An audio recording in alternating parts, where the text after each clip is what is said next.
In May of 2019, the Grand Lodge of Indiana adopted a change to its long-standing regulations that had forbidden lodges from holding raffles and other games of chance. Masonic lodges may now hold raffles for fundraising in the state of Indiana. But it's not as simple as printing up raffle tickets, pestering your relatives and neighbors to buy them, putting a goldfish bowl on a table, picking a happy winner, and depositing the profits into a lodge checking account. This brief presentation is to give you a better idea of what both Grand Lodge and the state of Indiana's laws and requirements are, what paperwork and documentation you must provide, and what forms you must file. First, a couple of warnings. Whether you realize it or not, under Indiana law, gambling means risking money or other property for gain contingent upon chance. So, buying a raffle ticket to take a chance on winning an expensive prize is considered gambling. The Indiana Gaming Commission scrutinizes all games of chance, and they are not impressed by good intentions or apologies. You need licenses and permission for most kind of raffles, and you must follow all directions. File every single form the state and the IRS demand, and don't miss meetings or deadlines. Raffles and gaming introduce new tax filing and payment requirements your lodge hasn't encountered before. Account for everything you do and keep detailed records. The state and the IRS can demand them at any time. You will have to pay some taxes on any money you receive from gaming. The amount is tiny, but failure to file forms and pay on time can have serious financial consequences. Many of our members may have taken part in raffles at other organizations, and there is a tendency to hand over responsibility to brethren who claim they have experience because of the complexity involved. If you are a worshipful master or other lodge officer, we caution you not to just take a well-intentioned brother's word that he's doing things properly in this case. Running raffles requires lots of specific and specialized work, and it can't be taken lightly. Before we get started, if you haven't done it already, download 2 important documents from the Grand Lodge member portal on the website at www.members.indianafreemasons.com. Click the Resources tab and scroll down, and you'll find it under Gaming and Raffle Requirements. These 2 documents that you need are gamingprogram.pdf and ICLEF Notes Charity Gaming.pdf. Now, once you download them, read them cover to cover. The 2019 Indiana Grand Lodge permits Blue Lodges to conduct no more than 2 raffles per year as a fundraising effort. In addition to all government paperwork, each event will require pre-approval by the Grand Lodge. You must get permission from both the state and Grand Lodge. To conduct raffles in Indiana, your lodge must first become a qualified organization. Only organizations that have been qualified by the Charity Gaming Division of the Indiana Gaming Commission and hold the appropriate gaming license or approval can conduct charity gaming events in Indiana. An Indiana Masonic Lodge can apply to become a qualified organization as long as it has been chartered for 3 years or longer. You must submit the Qualification Application Form, CG-QA, to the Commission along with the Lodge's Federal Nonprofit Tax Determination Letter, bylaws and articles of incorporation, proof of continuous existence, and any other information required by the Commission. The Form CG-QA explains the process and may be found on the Commission's website at https://www.in.gov/IGC/2482.htm. Only after the lodge is verified as a qualified organization can you apply for a gaming license, and you have to have one before you can get permission for your raffle. The process is explained in the Gaming Lodge website. Once you have the gaming license in hand, the Lodge must next request permission from the Charity Gaming Division to conduct your raffle event. To further complicate things, there are two different types of raffle licenses you can request, and there's a way to do it without a license. It all depends on whether you want to hold 1 or 2 raffles a year and the value of the prizes you expect to award. Here are some of your options. Type 1, annual raffle license, is valid for 1 year from the date it's issued and must be renewed every year. This license lets your lodge only file one single annual report to the Gaming Commission.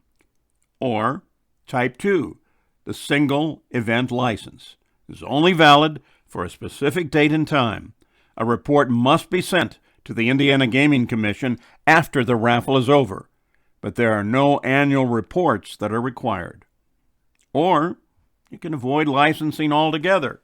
If the fair market value of all prizes awarded at a single raffle event does not exceed $1,000 for that event, and you hold no more than the allowed 2 raffles in a 12-month period, a qualified organization is not required to obtain a specific raffle license from the Commission. You still need the gaming license, so you have to follow all of the previous steps. But if you keep the total prize value of each single raffle under the $1,000 limit, you only have to file an exempt event notification to the Commission prior to the event.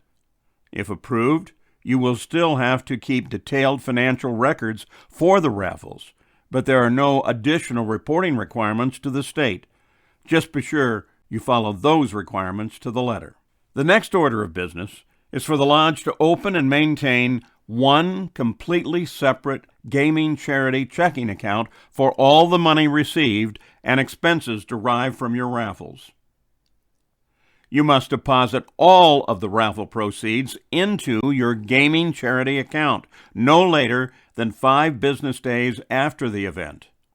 Never co-mingle raffle money with your lodge funds in any way.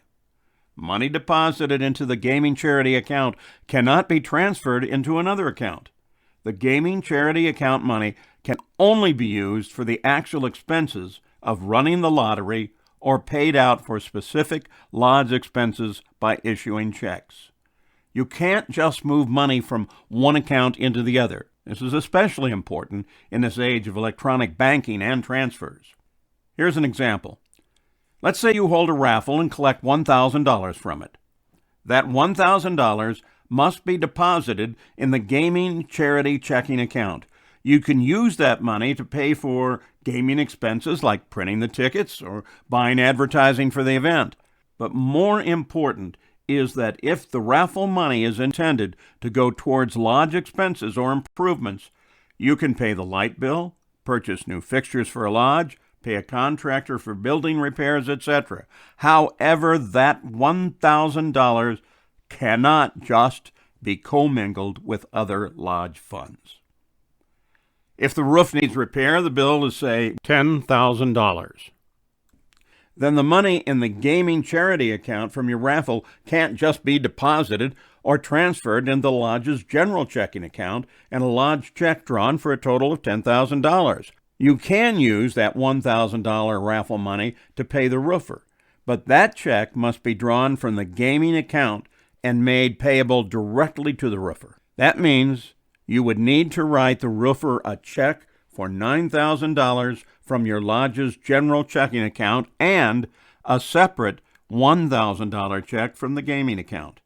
You can't just write a gaming account check to the lodge or electronically transfer it from one account to the other. The gaming account has to show a paper trail as to how it is directly used for the stated purpose of the raffle without any middlemen along the way.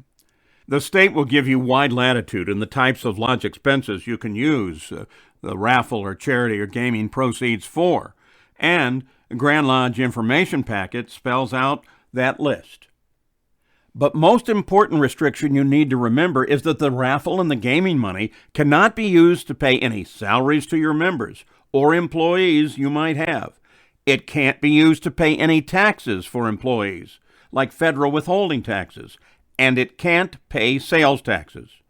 The only kind of taxes you can use it for are property taxes, or the wagering taxes and tax filing fees incurred for running the raffle itself. More about those taxes in a minute.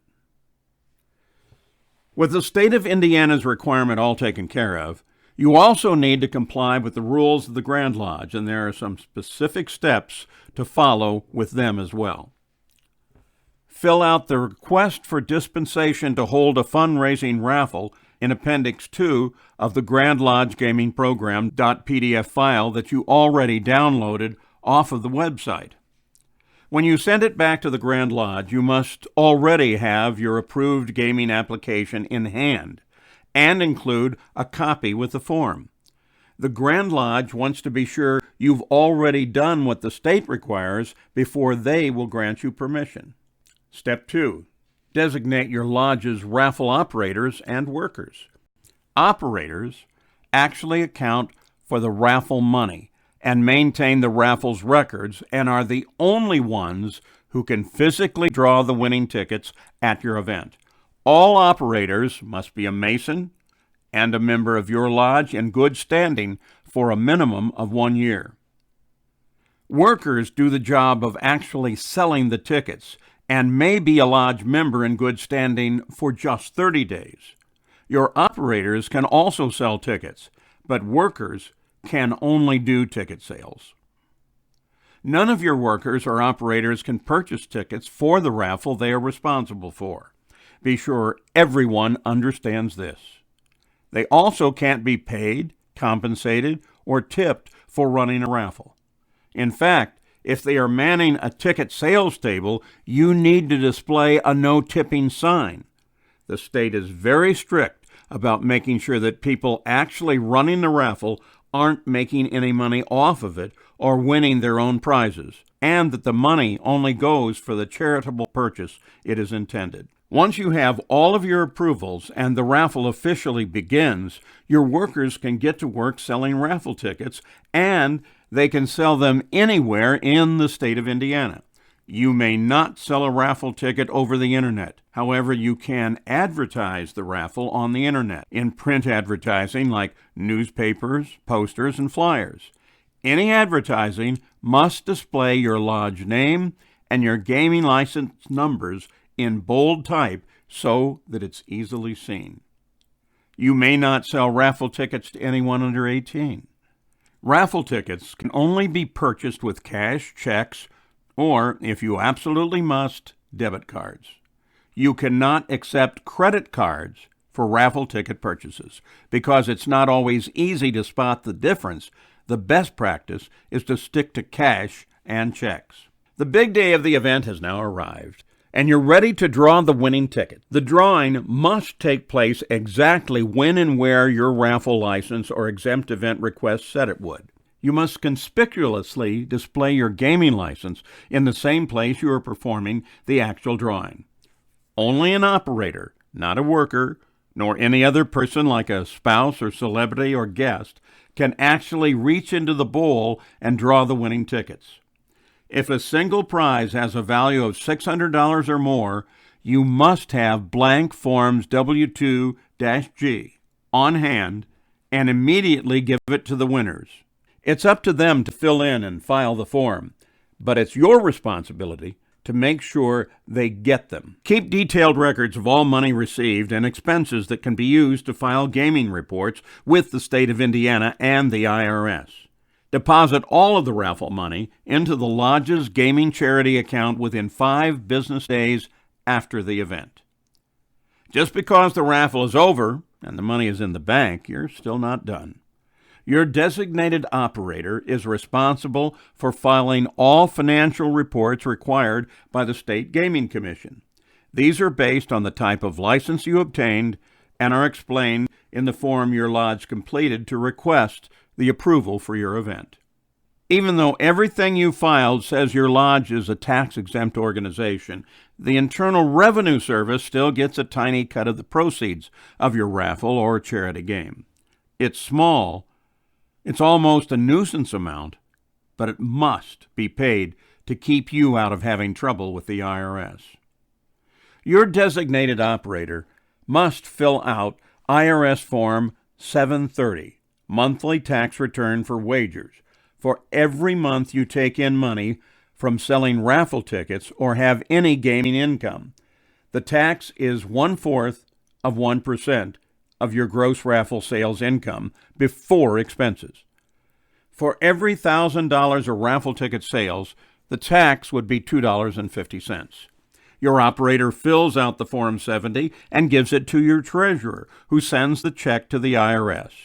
That check can be written from either the gaming charity account or your lodge checking account, because the raffle proceeds can be legally used to pay its own taxes. One final note about the actual prizes. Depending on how you obtain the items to raffle, their value, and what kind of specific raffle license you choose to apply for, you can offer just about any legal item as your ultimate prize. There is one notable exception. The Grand Lodge will not permit a Masonic lodge to raise funds by raffling alcoholic beverages. So no raffling of bottles of scotch, craft beer samplers, or booze baskets. The Grand Lodge requires your lodge to follow all state laws when it comes to a specifically regulated merchandise such as firearms.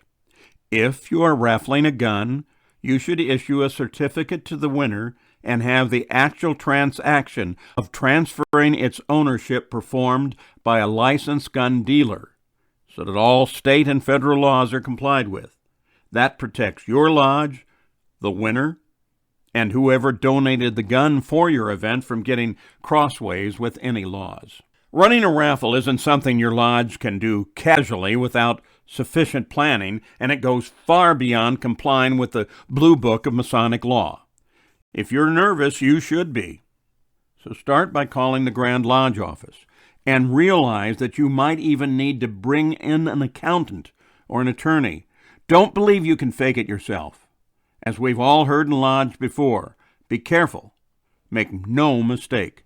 But if you are willing to follow all of these rules, regulations, and requirements, a raffle can be fun and a lucrative way to raise money for your lodge.